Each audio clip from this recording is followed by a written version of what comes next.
franchi la ligne d'arrivée. Très bonne journée à tous. Ils font l'actu et ils sont sur RJFM. 7h45, l'invité du jour. 7h presque 46 minutes, merci d'être avec nous. On va parler pétanque ce matin avec des représentants du club de la pétanque d'Omératoise. Le président Arnaud Maisonneuve, bonjour. Bonjour. Merci d'être avec nous. Et puis l'un des joueurs, Philippe Glomo, bonjour. Merci. Bonjour. Merci d'être avec nous ce matin tous les deux. On en a parlé la semaine dernière sur cette antenne. Félicitations déjà parce que le club va rejoindre l'élite des compétitions de club au niveau national, la CNC1, si j'ai bien retenu mes leçons. Vous êtes d'ores et déjà assuré de monter à l'issue de la dernière journée de championnat de CNC2 qui s'est déroulée il y a une quinzaine de jours, un petit peu moins maintenant. Et il y aura donc, c'est pour ça qu'on vous reçoit également ce matin, on va en parler dans un instant, la semaine prochaine au Boulodrome Christian Fasino, les finales, c'est-à-dire que vous allez rencontrer les premiers de poule des autres poules en France pour essayer de décrocher un titre de champion de France. Déjà, c'est quoi? C'est une belle récompense pour le club d'accéder à ce niveau. On va expliquer au grand public ce que ça veut dire, mais voilà, c'est quelque chose qui parle quand même. Oui, ça parle, bien sûr que ça parle, puisque là, c'est au niveau de la structure fédérale pour ces championnats des clubs, on est en train de parler ni plus ni moins de l'élite, puisqu'on parle de 16 clubs qui vont jouer qui jouent déjà dans cette division nationale 1, et sur les 3500 que compte l'Hexagone. Donc ça fait effectivement placer Domérat, que je qualifie encore de petit pousset, à une place, à une dimension historique au niveau de la fédération. 16 dans les 16 meilleurs clubs français, on va le résumer comme ça, tout simplement, il n'y a pas d'autre chose. C'est un peu les gens connaissent évidemment le foot ou le rugby avec la Ligue 1, le top 14, c'est la même quoi.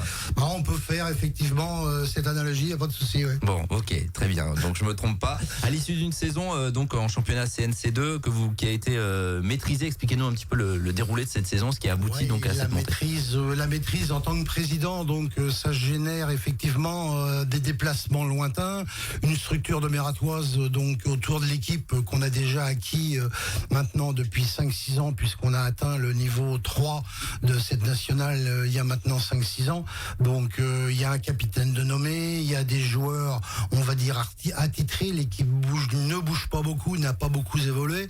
Par contre, on rencontre un réel problème chaque saison de par les occupations professionnelles déjà des joueurs, c'est que malheureusement le calendrier fédéral de ce championnat, qui est pourtant annuel, se déroule sur 6 ou 7 semaines et est condensé sur les mois d'octobre et novembre, et pose de gros problèmes pour libérer les joueurs à jouer dès le samedi matin à 8h. Il faut être capable d'être libre dès le vendredi, et professionnellement les gars sont jeunes, beaucoup, et professionnellement c'est difficile de se libérer sur des créneaux aussi faibles, de se libérer 3 week-ends, puisqu'en général ça fait 3 week-ends de compétition avant d'accéder à une journée finale comme on va vivre la semaine prochaine à Montluçon.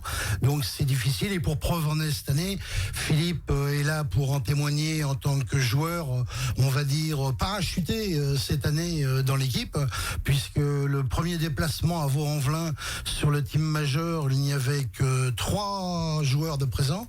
Le deuxième déplacement sur le team majeur, ils étaient que 4 à Saint-Florent-sur-Cher, et on a faim, Dieu m'en garde, on a réussi parce que Domérat était organisateur du dernier plateau au niveau de son groupe. On a réussi, là, les kilomètres étant très faibles à faire, on a réussi à réunir le team majeur, et on a pu justement continuer sur cette trajectoire et acquérir cette première place.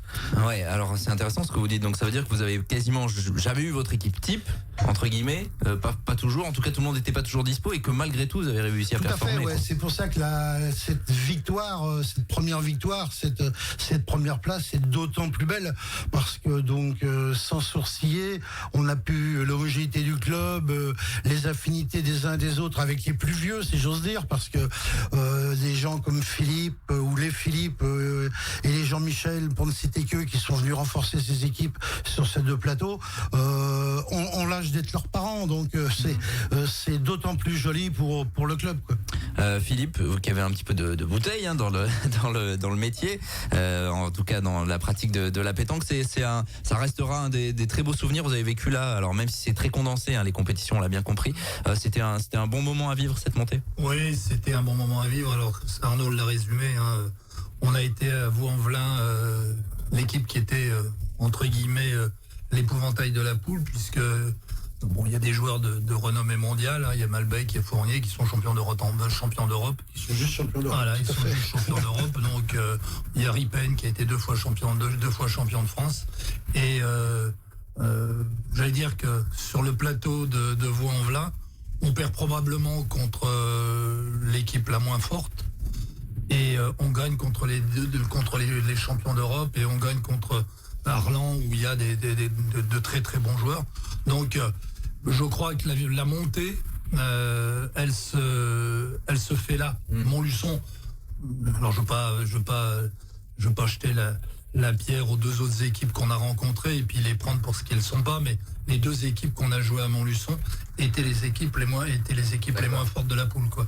Et vraiment, ça c'est cette montée s'est dessinée à Vaux-en-Velin, parce qu'on a battu Vaux-en-Velin, et si on les avait pas battus, c'était Vaux-en-Velin qui montait, pour la bonne et simple raison qu'on est à égalité de victoires avec eux. On a 5 victoires sur 6 rencontres, et le fait qu'on ait battu Vaux-en-Velin fait qu'on est devant eux, quoi. Voilà. C'est la différence particulière sur la confrontation. Voilà, c'est ça.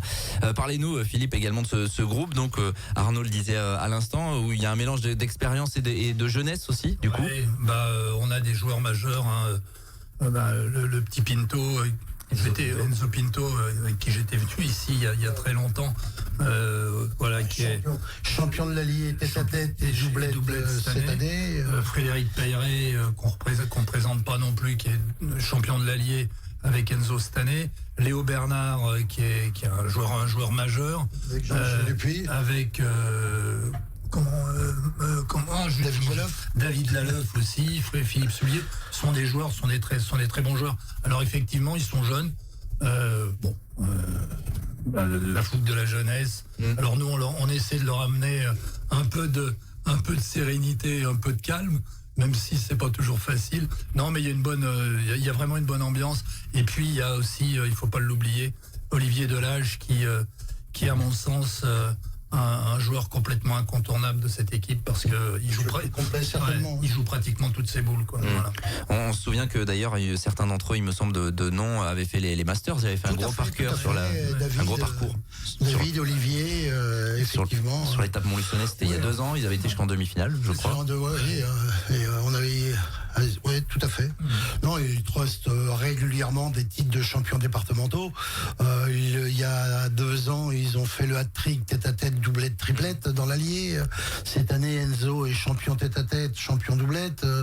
Ils ont perdu en finale de la Ligue Rhône-Alpes-Auvergne contre Ndiaye et Sario, qui viennent juste d'être sacrés pour certains champions d'Europe et du monde. Donc ça parle effectivement. Ouais. Du coup, il y aura donc ces finales la semaine prochaine, vendredi, samedi, dimanche prochain, pas cette semaine, la semaine prochaine, du côté du Boulodrome Christian Fasino. Vous allez être à la maison quasiment pour ces finales, où en fait il y aura les 4 meilleures équipes de CNC2, en fait chaque poule française, les 4 premiers de chaque poule. Tout à fait, chaque groupe au niveau CNC2 donc va se disputer ce titre, et donc c'est sous l'égide complète de la fédération et du comité de pilotage du championnat des clubs, que dirige le vice-président de la Fédé, Laurent Vessière. Et à ce titre-là, nous ne serons pas les seuls, parce que cette compétition va regrouper vraiment l'élite française, puisqu'il y aura effectivement aussi les vainqueurs de groupe CNC1, donc les 2 meilleurs des 2 groupes de CNC1 qui sont là pour le titre de champion de France. Et on parle de la même chose pour la 3e division, ainsi que pour tout le côté féminin. Bon, c'est un gros rendez-vous de pétanque le week-end prochain. Il y aura plus de 200 joueurs d'élite. Vous savez les adversaires vos adversaires de la semaine prochaine? Nous, aujourd'hui, il y en avait déjà à la date d'aujourd'hui. Il y a effectivement une équipe de la Somme, la Fronquin de mémoire. Il y a nos amis de Loire-Atlantique de Pornic déjà. Et après les 2 autres équipes, je les connaissais pas encore. Il y a de Doméra, et puis il y a une équipe du Var. Donc alors de mémoire, j'ai probablement une bêtise, mais je sais pas si c'est pas ça, Saint-Laurent du Var ou quelque chose comme ça. D'accord. L'objectif, il y a moyen d'aller chercher le titre de CNC2? Oui, sur le terrain donnera sa vérité, rendra son verdict, mais l'âme sportive et compétitive de façon là du team J'espère qu'il sera au complet. On était en train d'en parler en venant avec Philippe dès le vendredi après-midi, ce qui est à la date d'aujourd'hui pas encore certain. Il est évident que les gars n'y vont pas pour perdre. On est dans une ligne droite où il y a ce drapeau bleu, blanc, rouge au final. Il est clair que le chemin le plus court, ça sera la ligne droite. Et je peux vous garantir, ils sont tous câblés comme ça.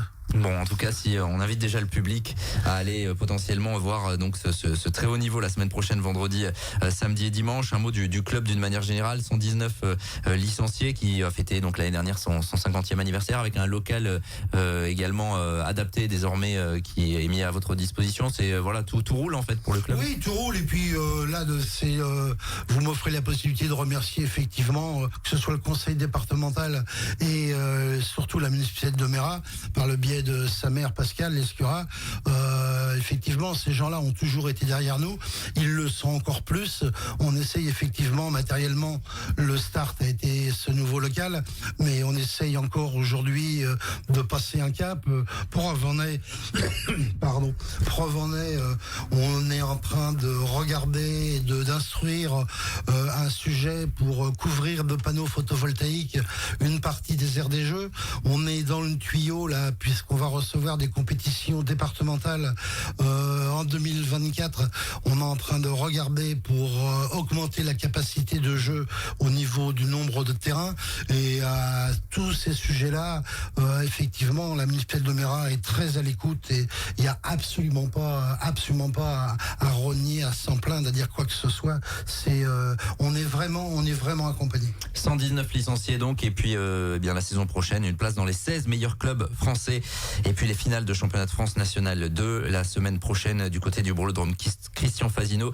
La seule question est de savoir où vous allez mettre tous ces trophées. Il faudra élargir l'armoire à trophées. Oui, il va falloir appeler la municipalité et dire on a besoin de... Tout à fait. Les étagères sont trop petites, mais la caisse est aussi petite parce qu'il faut pas négliger, c'est la face cachée de l'iceberg. Évoluer effectivement dans des sphères telles que celle-ci, même si on y rompt un peu, il faudra énormément d'énergie encore à dépenser côté des dirigeants pour pouvoir assumer les budgets qui vont en face. On vous souhaite évidemment le meilleur la semaine prochaine. Merci à tous les deux d'être passés à notre micro. Merci beaucoup. Bravo à toute l'équipe et à tous les licenciés du club. 7h57 sur RJFM, on revient dans 2 minutes. Tous les matins, 7h45, l'invité du jour en direct sur RJFM. Retrouvez l'invité du jour en podcast sur rjfm.net et l'appli RJFM, mais aussi en replay vidéo sur YouTube et Facebook. RJFM.